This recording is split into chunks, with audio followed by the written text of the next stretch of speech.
વિદ્યાર્થી મિત્રો કેમ છો બધા મજામાં છો ને ઘરે જ છો ને બધાએ ઘરે જ રહેવાનું છે બરોબર ને અગાઉ પણ કીધું છે જે પ્રમાણે સરકાર તમને સૂચન આપે એ પ્રમાણે કારણ કે કોરોનાની મહામારીના કારણે કોઈ વિદ્યાર્થીનું ભણતર બગડશે નહીં આપણે સરકાર સ્કૂલ દ્વારા ઓનલાઈન એજ્યુકેશનની શરૂઆત પણ બહુ સારી રીતે કરવામાં આવી છે અને એમાં આપણે યુનિટ 5 સુધી પહોંચી ગયા છીએ તો યુનિટ 5 આપણે જોઈ રહ્યા હતા હવે એમાં આપણે વાત કરી હતી કે ભારતમાં દિવાળી જે તહેવાર છે એ મુખ્ય લગભગ બધા લોકોનો મનપસંદ તહેવાર છે જેને દીપાવલીના નામથી પણ ઉત્તર ભારતમાં ઓળખવામાં આવે છે ઘણા બધા લોકો ફટાકડા ફોડે છે આપણે બધાને ઘણી વાર એવો વિચાર આવતો હોય કે આ ફટાકડાની અંદર જે અલગ અલગ કલર થાય છે અવાજ આવે છે ઘણા ફટાકડા અવકાશમાં જઈને ફૂટે છે તો આ બધું કઈ રીતે થતું હોય તો એ પાયરોટેક્નિક્સ તરીકે એને ઓળખવામાં આવે છે આપણે જે ઘરમાં વાપરીએ છીએ બાકસની દિવાસળી એ મુખ્યત્વે ખાસ પાયરોટેક્નિક્સનો એક ભાગ પણ છે એને એક સ્પેશિયલ ડિવાઇસ ખાસ ડિવાઇસ તરીકે પણ ઓળખવામાં આવે છે હવે આપણે આપણો બે પેરેગ્રાફ પૂરા કર્યા હતા આજે ત્રીજો પેરેગ્રાફ જોશી અને બધા ટેક્સ્ટ બુકમાં ધ્યાન દેશે અને પહેલા કહી દઉં બધાએ હેન્ડ્સ ફ્રીનો ઉપયોગ કરવાનો છે ખાસ જ્યાં બિલકુલ અવાજ ન આવતો હોય એવી જગ્યાએ બેસવાનું આપણી ચેનલને સબસ્ક્રાઇબ કરવાની છે અને હા વિડિયો લાઈક કરવાનો છે ખાસ ભૂલાય વિડિયો લાઈક કરવાનો હવે આગળ જોઈએ some historians say that black powder the basic material used in firework was invented in India હવે થોડા આપણા ઇતિહાસકારો છે એ એવું કહે છે કે આ જે બેઝિક મટીરીયલ જે આનું પાયર મૂળ જે ભાગ છે પાવડરનો તેની શોધ ઇન્વેન્ટેડ એટલે શોધ કરી સિમિલર વર્ડ સાથે ડિસ્કવર તો એની શોધ છે એ ભારતમાં થઈ હતી આજે ફાયર ફટાકડા બનાવવામાં અથવા ગનમાં જ્યાં કોઈ પણ જગ્યાએ પાવડર વપરાય છે બધે એક જ સરખો પાવડર આવે એની શોધ ભારતમાં કરવામાં આવી હતી સુક્રાંતિ return more than 2000 years ago એક સુક્રાંતિ નામની બુક છે ગ્રંથ છે એ 2000 વર્ષ પહેલા લગભગ લખવામાં આવેલી હતી હેઝ રેફરન્સ એની અંદર રેફરન્સ છે એક માહિતી દેવામાં આવી છે શું two weapons similar to guns and projectile weapon તેની અંદર બંદૂક વગેરે છે એ સિવાયના અસ્ત્ર શસ્ત્રો આ જે વેપન્સ અને શસ્ત્રો કોઈ પણ હથિયાર તો જે આ બધા હથિયાર છે એની માહિતી દેવામાં આવી છે હવે ધારો કે 2000 વર્ષ પહેલા આ બુક લખવામાં આવેલી છે સુક્રાંતિ તો 2000 વર્ષ પહેલા પણ આની બધી ગન વગેરે છે અને બીજા શસ્ત્રો અસ્ત્રની માહિતી આપેલી હતી તો એ કઈ રીતે થઈ શકે તો એ સમયે આ પાવડરનું સંશોધન થઈ ગયું હોવું જોઈએ એટલા માટે આપણા ઇતિહાસકારો કહે છે કે આની ભારતની અંદર શોધ કરવામાં આવી હતી પણ however તેમ છતાં the Chinese are generally considered the pioneer of pyrotechnics છતાં પણ આજે ચીનના લોકો છે ચાઇનીઝ દ્વારા ચાઇનાના બધા લોકો છે આપણી ભાષામાં ચીન વાળા છે એ લોકોને પણ પાયરોટેક્નિક્સ એટલે કે જે પાવડર છે એના પાયોનિયર એટલે કે પ્રણેતા એના પ્રણેતા તરીકે ઓળખવામાં આવે છે they are said to have developed the black powder more than 1000 years ago આ લોકોએ આ પાવડરનું છે 1000 વર્ષ પહેલા એને ડેવલપ કરી દીધો હતો એને ટૂંકમાં જે કાંઈ યુટ્યુબમાં લેવાનો કઈ રીતે એ 1000 વર્ષ પહેલા આ વાત થઈ ગઈ હતી પણ આપણી બુક છે 2000 વર્ષ પહેલા વાત કરેલી સુક્રાંતિ લખાયેલી તો એનો મતલબ આપણે જ પ્રણેતા કહેવાય આ લોકો ભલે કહેતા હોય it took at least 200 years for the knowledge to spread to the west and it was only 1240 that English monk Dr. Bacon revealed the formula of black powder અને આનું જે જ્ઞાન છે એ ફેરવવામાં કેટલા વર્ષ વહી ગયા? 200 વર્ષ. આજે પશ્ચિમની અંદર it took at least 200 years, 200 વર્ષ જતા રહ્યા for the knowledge, એનું જે જ્ઞાન હોય એ બધે ફેલાવવામાં, સ્પ્રેડ એટલે ફેલાવવામાં એ પણ ત્યાં પશ્ચિમની અંદર. and it was only 1214, એ સમયે 1242 ની સાલ હાલતી હતી. અને આવી માહિતી કોને આપી હતી? ઇંગ્લિશ મોન્ક એટલે સાધુ, એક અંગ્રેજ સાધુએ જેનું નામ હતું રોજર બેકર. એને રિવેલ એટલે જાહેર કરવી શેની? આ ફોર્મ્યુલા જે પાવડર હતો એની ફોર્મ્યુલા જાહેર કરી. અને he considered it such a dangerous substance, આ જે ધાતુ છે એ પદાર્થ છે આ ખરેખર ખૂબ જ ભયાનક છે, ડેન્જર છે, બધા માટે ઉપયોગી નથી. એટલા માટે એને શું કર્યું? that he wrote to in a code language, એટલા માટે એને કોડ ભાષામાં, ટૂંકમાં બધા વાંચી શકે નહીં એવી રીતે એને લખી આ ભાષા, જેથી કરીને બધાને ખબર ન પડી જાય. જો બધાને ખબર પડી જાય તો અત્યારે બધા હજી હાલની તકે પણ બધાને ખબર હોતી નથી. તો બધા ગન બનાવવા માટે, બોમ્બ બનાવવા માટે, પણ જેને આ ખબર પડે માત્ર વિશ્વાસપાત્ર લોકોને જ ખબર પડી શકે. તો આખા પેરેગ્રાફનું ફરીવાર આપણે ગુજરાતીમાં કહી દઉં છું ટ્રાન્સલેશન, કે થોડા આપણા ઇતિહાસકારો જે છે એ કહે છે કે આ ભારતે કાળા પાવડર, બ્લેક પાવડર જે આ પાયરોટેક્નિક્સમાં વપરાય એનું સંશોધન ભારતમાં થયું હતું. કારણ કે 2000 વર્ષ પહેલા સુક્રાંતિ નામની બુકની અંદર ગન છે અને સાથે બીજા અસ્ત્ર શસ્ત્ર જેવા હથિયારોનો ઉલ્લેખ કરેલો હતો. મતલબ એ સમયે જો ઉલ્લેખ કરેલો હતો તો એનો મતલબ એવો થાય કે આની શોધ ભારતમાં થઈ. છતાં પણ જે આ ચીનવાળા લોકો છે એમ કહે છે કે એ લોકોએ કાળો પાવડર 1000 વર્ષ પહેલા એને ડેવલપ કરેલો છે. અને 1242 ની સાલમાં આનો જે રોજર બેકર નામના એક અંગ્રેજ સાધુએ છે આનું જ્ઞાન ફેલાવ્યું અને એમાં 200 વર્ષ જેટલો સમય લાગ્યો ત્યારે બધાને ખબર પડી. અને આ ખૂબ જ ખતરનાક પાવડર હોવાથી આને કોડ ભાષામાં લખવામાં આવે એટલે બધાને ખબર પડે નહીં. બરોબર, આ પેરેગ્રાફ તો અહીંયા છે. હવે આગળનો પેરેગ્રાફ આપણે જોશું. બધા ટેક્સ્ટ બુકમાં ખાસ ધ્યાન રહેશે. The basic formula of the black powder or gunpowder has remained unchanged for centuries. ખૂબ મહત્વની વાત કરી છે. કોઈ પણ આપણે કાર્ય કરી, આપણી સ્કૂલ છે તો પહેલાના પ્રમાણમાં અત્યારે વર્ષે થોડો ફેરફાર જે કરતા જઈએ છીએ. બરાબર છે, લાગી છે, પ્લાસ્ટર છે, બેન્ચીસ છે,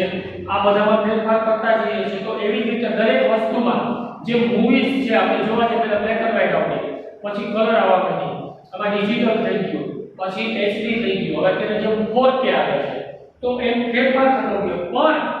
કાળા પાવડરની અંદર જે આ બ્લેક પાવડર છે બાયોટેક્નિક્સનો, એમાં સદીઓથી કોઈ પણ જાતનું પરિવર્તન આવ્યું નથી. જે પ્રમાણે એનો રેશિયો ચાલે છે વજનની અંદર એ જ પ્રમાણે એમાં ચાલ્યા કરે છે. કેવી રીતનું છે? તો કે it is a blend of potassium, nitrate, charcoal and sulphur in the ratio of 75 15 10 by weight. હવે આનો જે છે 75 15 10 એમાં પોટેશિયમ, નાઇટ્રેટ, ચારકોલ એટલે કોલસો, આ બાજુ જે ધાતુ છે એમનો બોલાશે, અને સલ્ફર. આનો જે છે ને 75 15 10 નો એક રેશિયો છે. તો જે વર્ષોથી ચાલે છે એ જ પ્રમાણે હજી પણ ચાલે છે. એટલે 75 15 10 નો રેશિયો એ લોકોએ કોઈ વજનમાં ફિક્સ કરી દીધું હોય, કિલો ઉપર આટલું અથવા 10 કિલો 20 કિલો 50 કિલો. તો આ જ રેશિયા પ્રમાણે એમાં પોટેશિયમ, નાઇટ્રેટ, ચારકોલ અને સલ્ફરનું પ્રમાણ ચાલ્યા કરે છે. તો એમાં હજી સદીઓ વહી ગઈ પણ ફેરફાર કરવામાં આવ્યો નથી. It is almost the perfect combination as it is and no further improvements or alternation need to be made. અને એનાથી વધારે પણ કારણ શું છે? આ બધાનું એક પરફેક્ટ કોમ્બિનેશન છે, જે જોડાણ છે એકબીજા સાથે આ બધી જે ધાતુઓ એકદમ પરફેક્ટ છે. નો ફર્ધર આગળ કોઈ પણ જાતનું ફર્ધર એટલે આગળ એમાં કોઈ પણ જાતનો ઇમ્પ્રુવમેન્ટ અને સુધારાની જરૂર નથી. તેમાં બીજો કોઈ વિકલ્પ પણ નથી. અલ્ટરનેશન એટલે કોઈ વિકલ્પ અને નીડ ટુ બી મેડ આની અંદર કોઈ પણ જાતના બીજા વિકલ્પની જરૂરિયાત રહેતી નથી. એક્સપર્ટ સેઝ આના જે નિષ્ણાંત છે એ શું કહે છે that these might be only chemical produced still using the same age old deposition and manufacturing technique. અને આનો જે એક્સપર્ટ છે જે નિષ્ણાત લોકો કહે છે કે આની અંદર જે કંઈ ધાતુ છે જે એને જૂના જમાનામાં જેનો ઉપયોગ કરવામાં આવતો હતો એ જ પ્રમાણે અત્યારે પણ મેન્યુફેક્ચર અને ઉત્પાદન કરવું અને પ્રિપરેશન એટલે કે એની જે માત્રા છે એની જે ટેકનિક છે જે કળા છે એ જ પ્રમાણે હજી પણ હાલની તકે પણ આનો ઉપયોગ કરવામાં આવે છે. હવે ફેરફાર શું થયો એ આગળના પેરેગ્રાફમાં જોશું, પણ એની પહેલા તમને આનું ગુજરાતી કહી દઉં છું. તો કે આ જે બેઝિક ફોર્મ્યુલા છે આની જે એની અંદર આવે છે પોટેશિયમ, પછી નાઇટ્રેટ, ચારકોલ અને સલ્ફર, આનો જે રેશિયો છે 15:75:10 નો એ વર્ષોથી એમ નામ છે. એની અંદર કોઈ પણ જાતનો ફેરફાર કરવામાં આવ્યો નથી અને આ બધાનું જે મિશ્રણ છે એકદમ પરફેક્ટ છે, જેથી કરીને એની અંદર કોઈ પણ ફેરફાર કરવાની જરૂરિયાત પણ નથી. આગળ પણ એમાં કોઈ પણ સુધારા કરવાની જરૂર નથી. આવું આના જે નિષ્ણાત છે એ લોકો કહ્યો છે. એટલે વર્ષોથી આ જ પ્રકારે ચાલ્યું આવે છે અને હજી પણ ચાલશે જ્યાં સુધી આમાં કોઈ પણ મોટે પાયે ફેરફાર જોવા ન મળે. પણ પરફેક્ટ વસ્તુ છે તો એમાં કોઈ પણ જાતનો ફેરફાર કરવાનો જરૂરિયાત રહેતી નથી. જેમ પૌરાણિક સમયમાં ચાલતું હતું એ જ પ્રમાણે આજે પણ ચાલી રહ્યું છે. આગળનો પેરેગ્રાફ જોશી.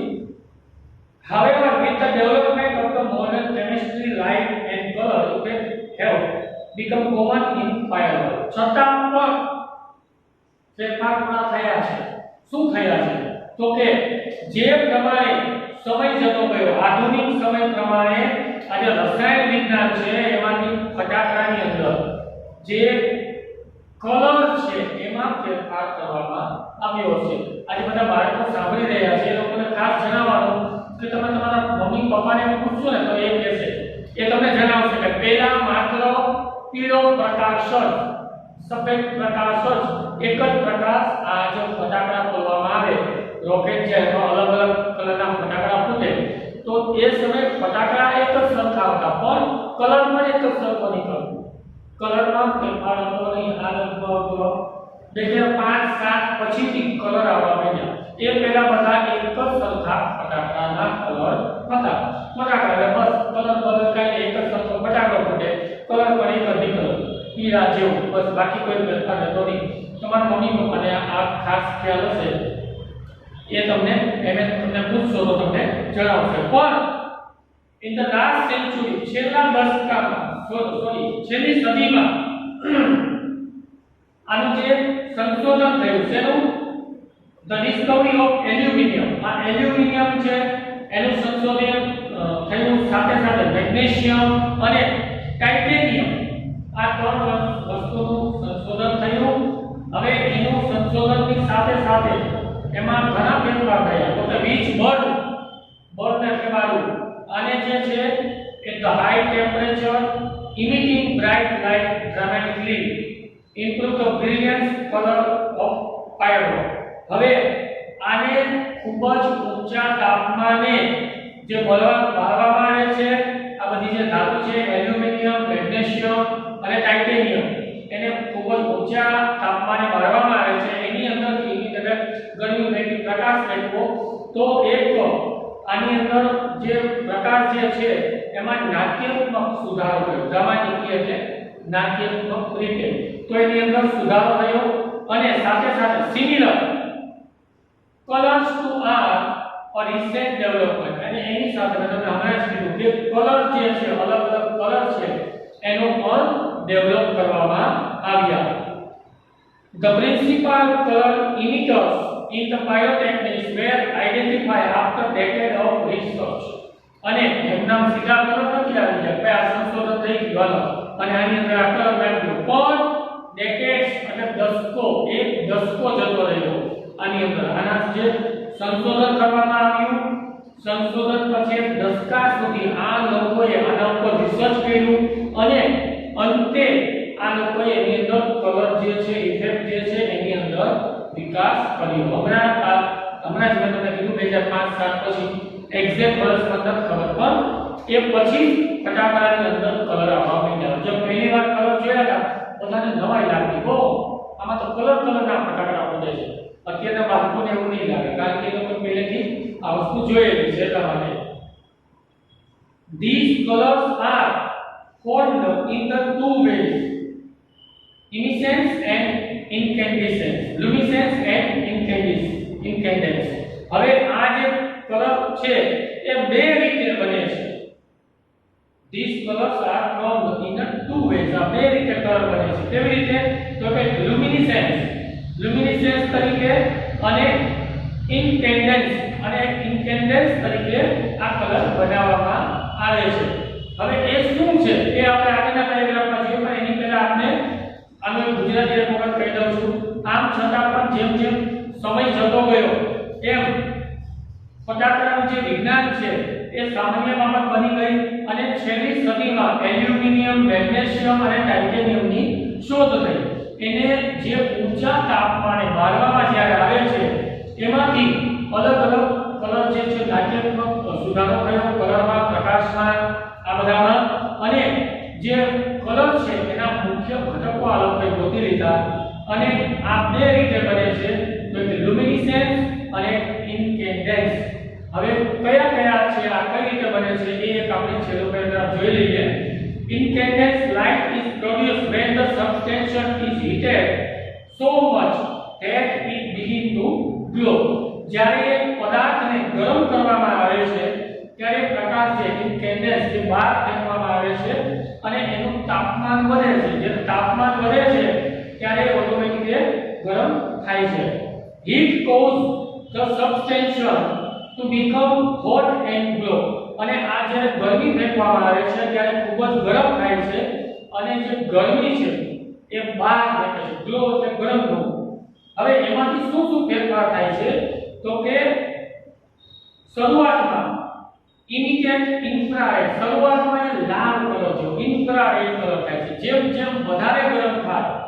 ધેન રેડ પછી વધારે લાલ થાય છે ધેન ઓરેન્જ પછી આ જે નારંગી કલર જેવો થાય છે ધેન યલો પછી પીળો કલર થાય છે એન્ડ લાસ્ટ વ્હાઇટ અને અંતે એ સફેદ કલરમાં બને છે હવે જ્યારે આ એક પદાર્થ છે ગરમ કરવામાં આવે છે તો એ વધારે જેમ જેમ ગરમ થશે એમ મેં તમને કીધું કે ઇન્ફ્રારેડ પછી રેડ પછી ઓરેન્જ યલો અને વ્હાઇટ આટલા કલર આની અંદર બને છે અને બીકમ ઇન્ક્રીઝિંગલી હોટર અને આ ક્યારે બને છે માત્ર જ્યારે વધારે ગરમ કરવામાં આવે ત્યારે when the temperature of firework is controlled જ્યારે આ ધાતુ છે જેને ગરમ કરવામાં આવતી ત્યારેનું જે આ તાપમાન છે એ કાબૂમાં લેવું હોય જ્યારે કોઈ પણ વસ્તુ ગરમ કરતા એ પોતાની રીતે કાબૂમાં રાખતા હોય the glow of its metallic substance can manipulated to be desired color at the proper time અને જેવી રીતે આ કાબૂમાં આવી જાય છે આ જે પ્રકાશનું ને જે ગરમીનું વાતાવરણ તો એ સમયે મનપસંદ એમના જે કલર છે એની અંદર રાખી શકે ડિઝાયર કલર એટલે જેવા ઈચ્છિત કલર અને આ એવા કલર રાખી શકે છે હવે ફરીવાર આપણે એક આ પેરેગ્રાફ ગુજરાતીમાં કહી દઉં છું કે જ્યારે આ જે ઇન્કેન્ડેન્સ આપણે જે વાત થઈ એ ધાતુને ગરમ કરવામાં આવે તો આ અલગ અલગ કલરના લાલ છે પીળો છે અને ઓરેન્જ છે નારંગી કલરનો અને અંતે સફેદ એ કલર એમાંથી નીકળે છે અને એની અંદર જે કાબૂમાં હોય આ બધી ધાતુ અને ગરમી ત્યારે એમાં જેવા મનપસંદ કલર એની રીતે ફેંકી શકે છે હવે આજનો આ જે છે સેશન આપણે અહીંયા પૂરો કરીએ છીએ આની સાથે તમને શોર્ટ નોટ મોકલવામાં આવશે જે મેં બાકી કરવાની છે આપણી ચેનલને સબસ્ક્રાઇબ કરવાની છે અને હેન્ડસ્ક્રીનનો ખાસ ઉપયોગ કરવાનો છે થેન્ક યુ